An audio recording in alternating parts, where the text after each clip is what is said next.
ছাড়া অন্য কিছু না। আমরা মানুষের ভালোবাসায় জনসাধারণের সমর্থন এলে আমরা মাঠে ময়দানে লড়াই করব। এছাড়া আমাদের আর অন্য কোনো বিকল্প নেই। আমাদের কেউ রুখতে পেরেছে?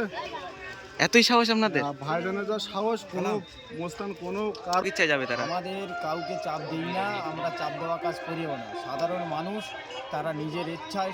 হঠাৎ আজকে এই সন্ধ্যাবেলা এখন আইএসএফের ফেস্টান নিয়ে আপনারা কি করছেন? আমাদের কালকের আইএসএফের প্রতিষ্ঠা দিবস 21শে জানুয়ারি আমাদের প্রতিষ্ঠা দিবস। সেই প্রতিষ্ঠা দিবস উপলক্ষে আমরা বার হব কালকে, তাই আমরা আজকে ঝান্ডা মারছি। আমরা ঝান্ডা মারা কাজ করছি, আমাদের আইএসএফের লোকজন নিয়ে আমরা সঙ্গে করে নিয়ে ঝান্ডা মারা এলাকায় কাজ করছি। কালকে গ্রাম থেকে কিরকম সাধারণ মানুষের সাড়া পাবে? সাধারণ মানুষ বলতে আমাদের গ্রাম হলো আইএসএফের শক্ত ঘাঁটি, ভাঙড় হলো আইএসএফের শক্ত ঘাঁটি, তার সাথে সাথে মাঝেরহাট হলো আইএসএফের শক্ত ঘাঁটি। এই আমাদের মাঝেরহাট থেকে 8 থেকে 10খানা গাড়ি যাবে, 4 চাকা গাড়ি, কালকের 21শে জানুয়ারি যাওয়ার জন্য। বলছি ওই লোকগুলোকে জোর করে চাপ দিয়ে নিয়ে যাওয়া হচ্ছে না? সব স্বেচ্ছায় নিজে থেকে তারা যাচ্ছে, ভালোবাসায় সব কিছু। নওশাদ সিদ্দিকীর ভালোবাসায় সব মানুষ যায়। বিগত দিনে হাতিশালা 6 লাইনে একটা অরাজকতা সৃষ্টি হয়েছিল, সেই দোষটা কিন্তু আইএসএফের ঘাড়ি চেপেছিল। তা এবারে কি সেই অরাজকতা হওয়ার কোনো চিন্তাভাবনা আছে আপনাদের? না, এবারে সেরকম চিন্তা ভাবনা যদিও বা থেকে থাকে, আমরা মাঠে ময়দানে আইছি, আমরা বুঝে নেব, সময় হলে আমরা সব বুঝে নেব। তো আপনাদের গাড়ি ছাড়া হবে কটার সময়? আমাদের গাড়ি 9টা থেকে 9:30টার মধ্যে আমরা এখান থেকে ছেড়ে দেবো। তা অঞ্চল থেকে কিরকম গাড়ি যাবে বলটা? আমাদের শান্তিপুর অঞ্চল সবচেয়ে বড় অঞ্চল। আমাদের অঞ্চল থেকে গাড়ি যাবে ম্যাক্সিমাম 70 থেকে 80খানা গাড়ি, ম্যাক্সিমাম, আরও বাড়লে বাড়তে পারে। তো একটা অঞ্চল থেকে এত গাড়ি, কাউকে কি বিরানি দেওয়ার লোভ আছে নাকি? ভালোবাসায় যাচ্ছে, কাউকে বিরিয়ানি দিতে হচ্ছে না। ওরা শুনলাম গত কালকে ওরা 6 লাইনে 20,000 লোকের বিরিয়ানির নাকি রান্না করেছে। তাদের শুনছি 2,000 না 2,500 লোক গেছে, বিরিয়ানি খাবার লোক নেই। ঠিক আছে, আর আমাদের বিরিয়ানি না দিয়ে আরও মানুষ গাড়ি থেকে টাকা দিচ্ছে, আমাদের 21শে জানুয়ারি গাড়ি করে নিয়ে যাওয়ার জন্য আরও গাড়িতে টাকা দিচ্ছে।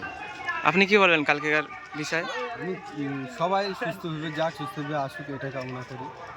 ভাঙড় বিধানসভা থেকে তৃণমূল নামক অস্তিত্বটা একদম ধুয়ে মুছে ছাপ হয়ে যাবে আগামী 26-এ, এটাই মাথায় রাখবেন। সওগাত মোল্লা তো এসে ভাঙড়ে হুমকি দিয়ে যাচ্ছে, আপনাদের কি ভয় হচ্ছে না? কত মোস্তান এই পর্যন্ত কত কি বলে গিয়েছে, 2021 থেকে কত মোস্তান, কত নেতা কত কিছু বলে গেছে। ভাইজান লাগবো না তো এখানে। আর এখানে আইএসএফের জন্ম 2021-এ, আশা করি 2026-এ আইএসএফ বিরাট একটা বিস্তার আকার নেবে। সকলকে সমস্ত কর্মীদেরকে বলবো সুস্থভাবে সব নিজের দায়িত্ব নিজে নিয়ে সুস্থভাবে যাবে, সুস্থভাবে সেখানে মানে আমাদের জনসমাবেশটা বা সেখানে অধিকার বুঝে নিয়ে সুস্থভাবে বাড়িতে আসার কথা বলবো। আপনারা কি এই সবার থেকে কি 26-এর কোনো ইঙ্গিত দিচ্ছেন নাকি? এটা কালকে আগামীকাল যে আমাদের 21শে জানুয়ারি যে প্রতিষ্ঠাতা দিবস, এই প্রতিষ্ঠাতা দিবস থেকে আমরা একটা বিশেষ বার্তা দেবো, বিশেষ করে ভাঙড়ের মানুষের, যে আগামী 26 সালের যে বিধানসভা ভোট, তার পথ চলা শুরু আগামী কাল থেকেই শুরু হবে ইনশাআল্লাহ। 26-এ আপনারা কতটা আশাবাদী? 100-র মধ্যেই 100%ই আমরা আশাবাদী।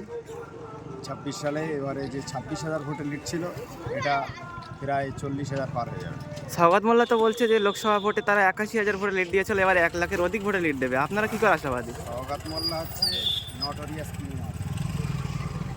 সওগাত মোল্লা মানে কী বলবো, ক্যানিং পূর্বের বিধায়ক, প্রথম কথা। দ্বিতীয় কথা হচ্ছে ভাড়া করা বাইরের মানে বিদেশি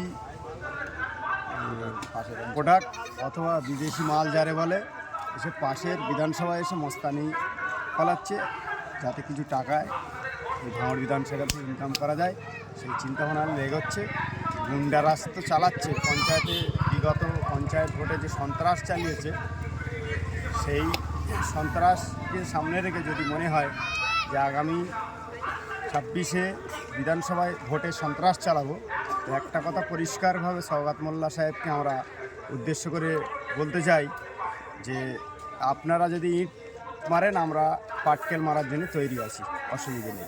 এই যে ভাঙড়ে তৃণমূল কংগ্রেসের একটা গোষ্ঠীদ্বন্দ্ব চলছে, এই গোষ্ঠীদ্বন্দ্ব থেকে আপনারা কি এক্সট্রা কোনো অক্সিজেন পাচ্ছেন নাকি? এটা গোষ্ঠীদ্বন্দ্ব না, এটা হচ্ছে খাওয়া দ্বন্দ্ব। আর আবুল সাহেব ভাবছে যে আমি সিন্ডিকেটটা হাতে রেখে দেবো, সওগাত মোল্লা বিগত এই 5 বছর যে দায়িত্ব পেয়েছে এতে প্রচুর একটা টাকা ভাঙড় বিধানসভাতে পেয়েছে। ওর লোভ আর সামলাতে পারে না, নিজের দলের নিজের একটা সৈনিককে লাথি মেরে বসিয়ে দিয়েছে, খাওয়া করে সবাই। এই যে আরাবুল মোল্লাকে দল থেকে সাসপেন্ড করলো, আপনারা লোবার প্রতি মানে সহানুভূতি দেখাচ্ছেন নাকি আরাবুলকে? একদম কোনো প্রশ্ন লোয়ার কোনো প্রশ্নই ওঠে না। তার কারণ আমরা চাইনি কোনো জগছড়া ব্যক্তি জগছড়া ব্যক্তিকে দিয়ে আমরা আগামী দিন লড়াই করব। একদিকে জগছড়া ব্যক্তি, অপরদিকে নটোরিয়াস ক্রিমিনাল, আপনারা কার বিরুদ্ধে লড়াই করতে চান? আমরা দুজনের বিরুদ্ধেই লড়াই হবে। আমরা নটোরিয়াস ক্রিমিনালের বিরুদ্ধে প্রথম লড়াইটা আমাদের ওর সাথে, কেন ও যেদিন থেকে ভাঙড়ে এসছে সেদিন থেকে ভাঙড়ে অরাজকতা শুরু হয়েছে। আমরা ওর অস্তিত্ব ভাঙড় থেকে মিটিয়ে দিয়ে তারপর আমাদের অন্য কাজ 26-এ আমরা সামনাসামনি লড়াই করব। আমরা বিগত দিনে যতটা থেকে লড়াই করেছি তার থেকে তীব্রতা থাকবে, লড়াইয়ের আলাদা তীব্রতা থাকবে। সেই লড়াইয়ের নটোরাদের টাকা দিয়ে কিনে নেওয়ার মতো আমাদের সেরকম পয়সাও নেই, আমাদের কাটমানির টাকাও নেই। আপনাদের কনফিডেন্স যা দেখছি, আপনাদের কনফিডেন্স কি বলছে? নওশাদ সিদ্দিকী আরেকবারের জন্য বিধায়ক হবে?